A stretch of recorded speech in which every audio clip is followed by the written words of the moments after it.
Hello traders, FX Pip Collector here. Today is Thursday, November 9th, and I'm going to be analyzing the Aussie Canadian, starting on the monthly, working my way down to that 1 hour time frame.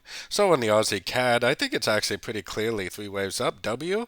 I think it's also very clearly three waves down for an X. I think now we're going to make three waves up for a wave W to complete this WXY pattern. Very, very similar to the pattern that we have on the Aussie dollar.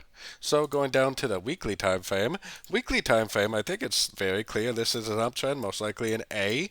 I think this is a three-way pattern down, even though it did go down to pretty much make a double bottom. I think it's an ABC of wave B, which is a wave B of wave W, and I think that we are going to end up going for an uptrend, probably all the way back up to these highs, maybe all the way up to about the 161.8% Fibonacci level to make a wave C of wave Y.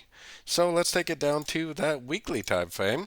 On the weekly time frame, we definitely have some very clear breaks of structure. I think it's very clear that we're in an uptrend now, telling me that on shorter time frames, I am going to try to build a long position to the upside. Anytime I see three waves down and positive up, I am definitely going to be looking for longs, especially on the shorter time frames.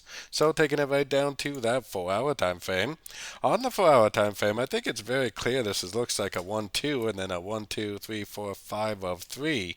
I think we're probably in an ABC right now, probably an ABC of 4. Then we'll probably go up for a wave 5. And honestly, if it's really the end of a correction on the weekly and monthly, it may not even be a wave 5. It could just keep on going up and be a subdivision of a much larger uptrend. So let's take it right down to that 1 hour time frame. So on the 1 hour time frame, I actually think this push down right here is probably a trend, and it probably is a wave A.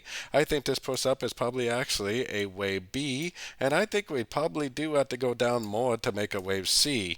Now if it does go up and break structure to the upside, I would definitely take that as a long, but I think it's more likely going to go down to the 38% before we get that break of structure to the upside, ending an ABC correction, most likely an ABC of wave 4, but possibly a subdivision of a much larger uptrend.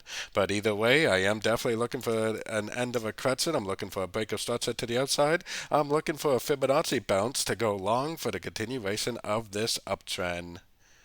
So don't forget to join my free Discord channel. The link for that is on the screen and in the description. Thanks and happy trading.